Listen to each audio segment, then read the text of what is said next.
Good day and welcome to the Gaming Pigeon Special Delivery, an audio segment made to bring you the news and commentary around the net and on the Gaming Pigeons blog. My name is Stefan, and I'll be your guide on this magical journey through interactive entertainment. This is the first episode, of course, so let's get right into it.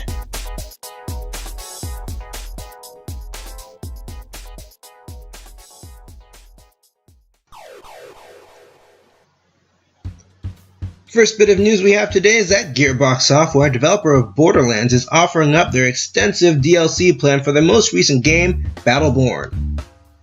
In a recent blog post from Gearbox, the team working on Battleborn has confirmed a series of story-based DLC to be announced every other week beginning in July, boasting 5 new heroes to be released by the end of autumn and 3 new maps to be released within the next few weeks. Other things to be released within the new update are broadcaster mode, lore challenges, a ton of bug fixes, and gameplay adjustments. All of which is free, which is good considering you've spent enough on Battleborn.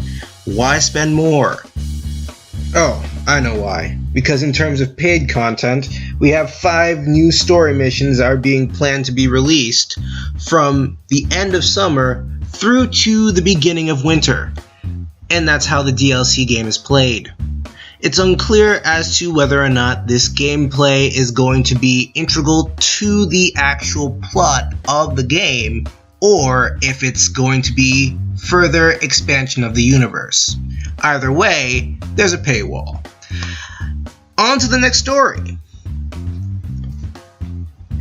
Next up is some bad news for some Ustream users on the PS4. Sony has announced the PS4 will no longer be supporting Ustream starting August 1st. This means the share button will no longer offer the services as an option to watch or stream on PS4 or PS Vita.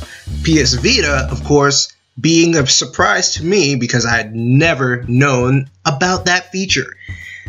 I just missed out.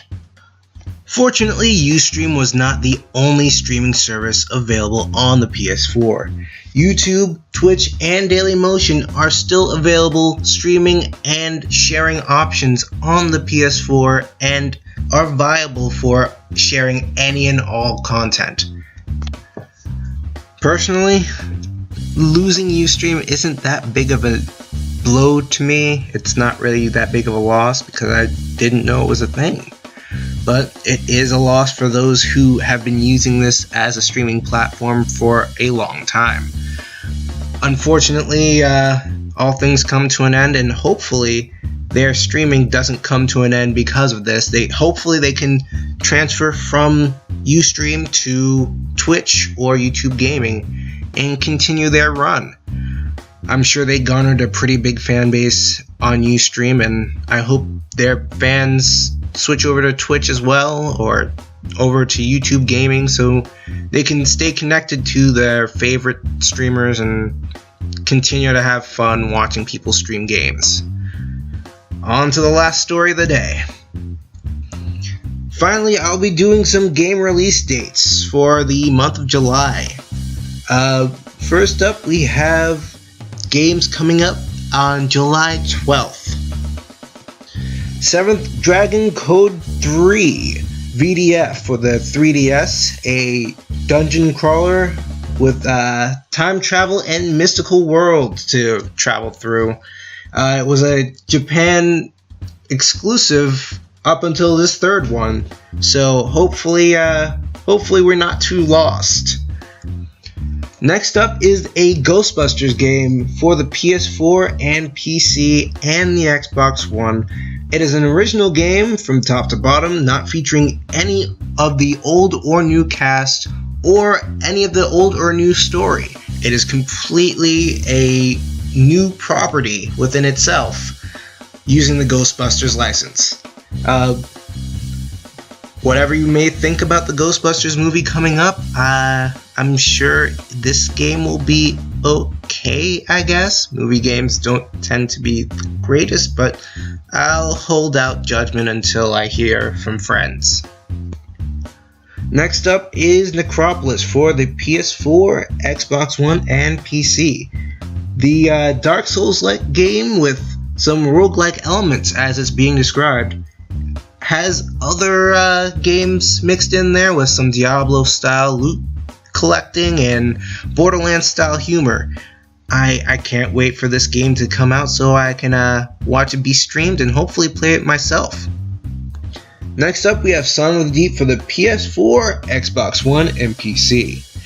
An undersea side-scrolling platformer by Insomniac Games following Irish mythology. We embark on a deep adventure to find our fisherman father who's gone missing. And, of course, this is the game that is being published directly by, you guessed it, the one, the only, GameStop. They want you back in their stores, and they'll publish a game themselves to do it. I haven't actually seen a lot of gameplay related to this game, but with Insomniac at the helm, I'm pretty sure it's going to be pretty good. I might take a look at it, but I also might just wait for some reviews. Lastly, for July 12th is Video Ball, and this is coming out for Linux, Mac, PC, PS4, and Xbox One. A party game with simple controls, a simple premise. Shoot triangles into a ball to score points, soccer style.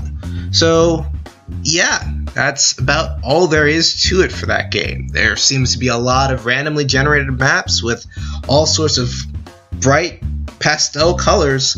I'm guessing it's going to be another one of those games that kind of takes the same sort of route as Sports with Friends or something like that. It seems to be just one game, and it seems to be a game that's being sold for pretty cheap, so don't expect too much, but from what I hear, it looks pretty fun. It looks like a game I could play a couple rounds in, just kind of lose myself in the competition, you know? So up next we have July 15th games. Only one game coming out on July 15th, and that is a big one, Monster Hunter Generations for the 3DS. Alright, so I'm going to admit, I haven't really paid too much attention to the Monster Hunter games. I played one back in college, back in my second year of college, but I didn't really get into it. I had a game on the PSP, a Monster Hunter game, but again, it wasn't really something that I was entirely into. So I'm not sure if I'm gonna give this one as much of a shot as I would others. I already have a Monster Hunter style game in a game that recently came out last week, actually, which is God Hunter Resurrection. It's a HD remake from a PSP game to a PS Vita game that essentially does what Monster Hunter does with a kind of post-apocalyptic flair. And yeah, I've had plenty of fun with it. I love the original, and with updated graphics and updated voice acting and all of that, I am very much satisfied with my purchase. Thank you very much. Bandai Namco, that there's a good game. Thank you very much. Coming up on July 19th, we have I Am Setsuna, the game that is coming from a subset of the Square Enix team, Tokyo RPG Factory. It seems like they're trying to revive the old Final Fantasy style, and it looks absolutely beautiful. The game, in sound design, in visuals, in everything. I don't think I could recommend a game that brings you back to the classic style more than this one.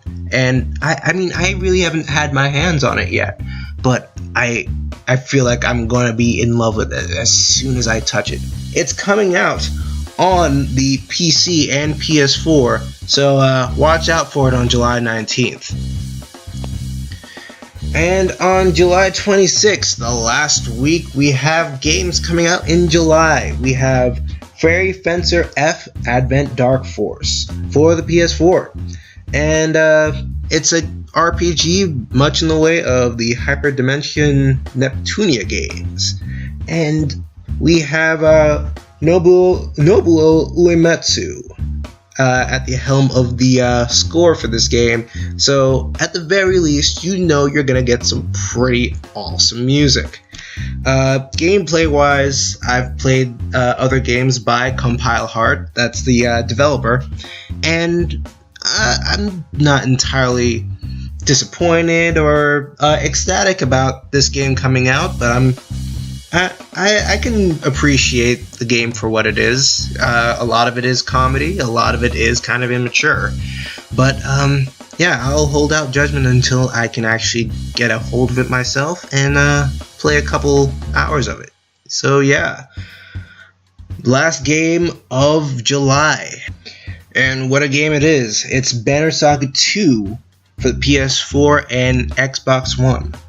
Finally gracing the casual consoles for the first time, the critically acclaimed strategy RPG has found its way to our casual fingers, and hopefully I can get my hands on it. I played the first one, and I absolutely fell in love with the art style, the music, and the gameplay, and I have heard nothing but beautiful reviews from the PC version. So hopefully I can get my hands on it soon. If you haven't touched Banner Saga yet, go ahead with the first one and make yourself at home with a beautiful soundtrack. I can't stress that enough. The music in this game is just phenomenal. Along with the art style, I just about everything on this game is absolutely astounding. So yeah, that's it for games in July, and with that, we have a pretty dry spell for the middle of the summer, which is pretty normal for the gaming industry, but still, it'd be nice to have a few AAA games here and there, but you know, beggars can't be choosers, and we probably, as gamers, don't have a lot of spare cash just lying around, so maybe it's a good thing. Anyway, that has been the games for the month of July. Yeah, that's about it. And with that, Gaming Pigeon's special delivery comes to a close. I know, it's sad. Okay, not really that sad, but I hope you had some fun, and I hope you enjoyed yourself, and I hope you come back for more gaming news and highlights from the week. Normally, about this point, I'd be telling you about the blogs, the editorials, the streams and videos that the Gaming Pigeon community is working on to entertain the masses.